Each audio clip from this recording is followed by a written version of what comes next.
Well, there are many questions, and we are expecting to get the Inspector General's report any day now, and that could have many of the answers that some of these lawmakers are looking for. Meantime, the president first tweeting about Andrew McCabe, the #2 man fired before his retirement. Andrew McCabe fired. A great day for the hardworking men and women of the FBI, a great day for democracy.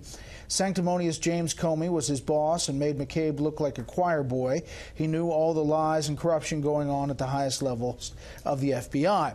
Meantime, on the Mueller probe, the president tweeting over the weekend, the Mueller probe should never have been started in that there was no collusion and there was no crime. It was based on fraudulent activities and a fake dossier paid for by crooked Hillary and the DNC and improperly used in FISA court for surveillance of my campaign. Witch hunt.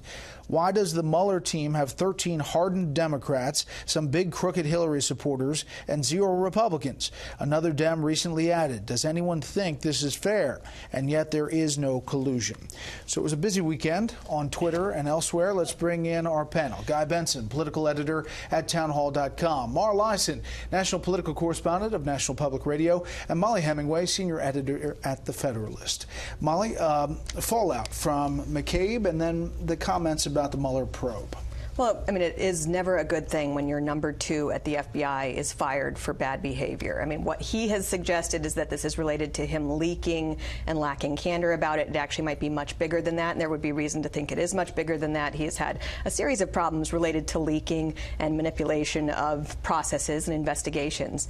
So it was a huge hit for this larger narrative. I mean, what we were told a year ago was that our intelligence chiefs and the highest people at our intelligence agencies and law enforcement agencies were apolitical, nonpartisan Boy Scouts who had a very legitimate reason to be worried about Donald Trump. And a year later, we've had all these firings, removals, reassignments, and you have, on Twitter, you can see people tweeting kind of in a crazy fashion against this president. That narrative looks patently absurd now. It looks like a much different story than we were told a year ago. Mara. Well, I think what's really interesting is the president's reaction to this. We're going to find out the reasons why McCabe was fired when, as you said, the IG report came out. But he was doing a kind of victory dance in the end zone. Then he started attacking Mueller for the first time by name. And then one of his personal lawyers issued a statement saying the Mueller investigation should end. That has never happened before. Up until now, the White House has said they were cooperating.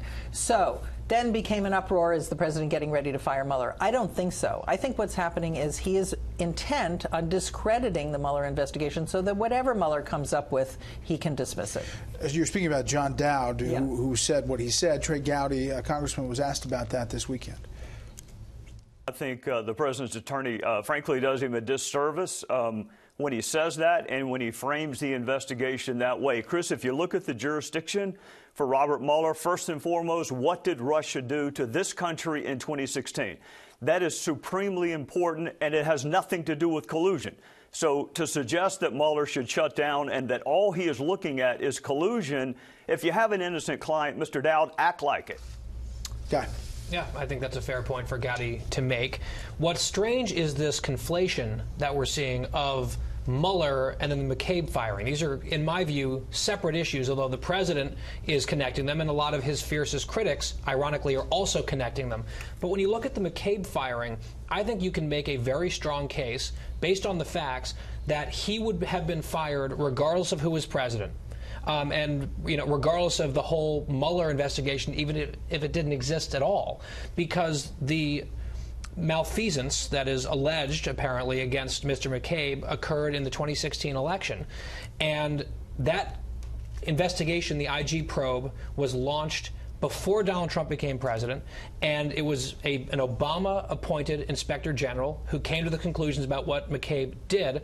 And last but not least, the person who made the decision, or the office that made the decision to recommend firing him, was this ethics office at the FBI that was completely nonpartisan, and the woman who runs it was appointed by Bob Mueller. On the merits, it looks like this was misconduct that McCabe is responsible for.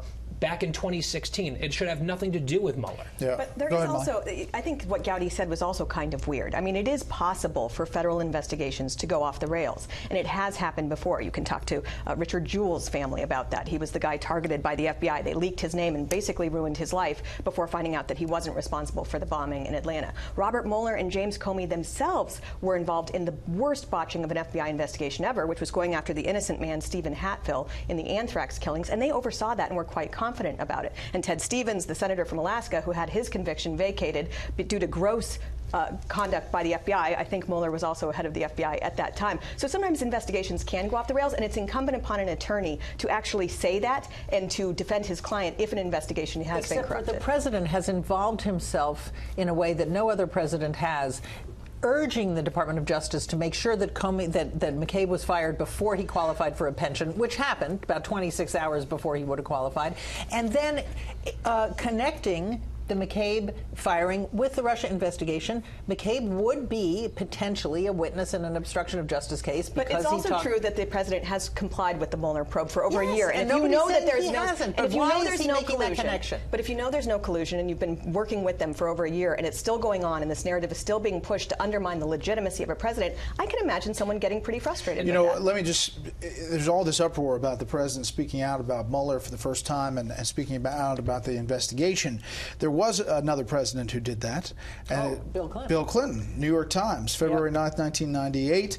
The White House broadened its attack today on Ken Starr, independent counsel investigating accusations involving President Clinton and a former intern, calling Mr. Starr corrupt and demanding an independent investigation of suspected leaks to his office. Paul Begala, senior White House political advisor, accused Mr. Starr of using the sweeping powers and unlimited budget of his office to conduct a politically motivated witch hunt of the president and to intimidate witnesses into testifying against Mr. Clinton. I remember that very well. And don't forget the vast right-wing conspiracy. Now, this is a tried and true playbook. You know, you're being investigated, you want to discredit the investigator. I think it's really similar to Clinton with one difference, which is Bill Clinton didn't go after the FBI, and the president has gone after the FBI. In his tweets this weekend, he talked about corruption and lying at State Department, Department of Justice, and the FBI. He really has gone after institutions here in a way that's different. I would say the big difference is the media treatment, because in March, a month after that New York Times headline that you just read, the New York Times headline was, White House's all-out attack on Starr is paying off. So the media was much more friendly to the Bill Clinton approach than they are this one. Last word, quickly. The other point I would make is people are saying, well, there was pressure from the president to fire McCabe before he got his retirement benefits or his pension. I think that's a fair thing to point out, but if it is determined by the nonpartisan IG and the Office of Professional Responsibility that this man leaked in an unauthorized way to the media and then lied about it, should that person get a taxpayer-funded pension? That is a completely reasonable question to ask.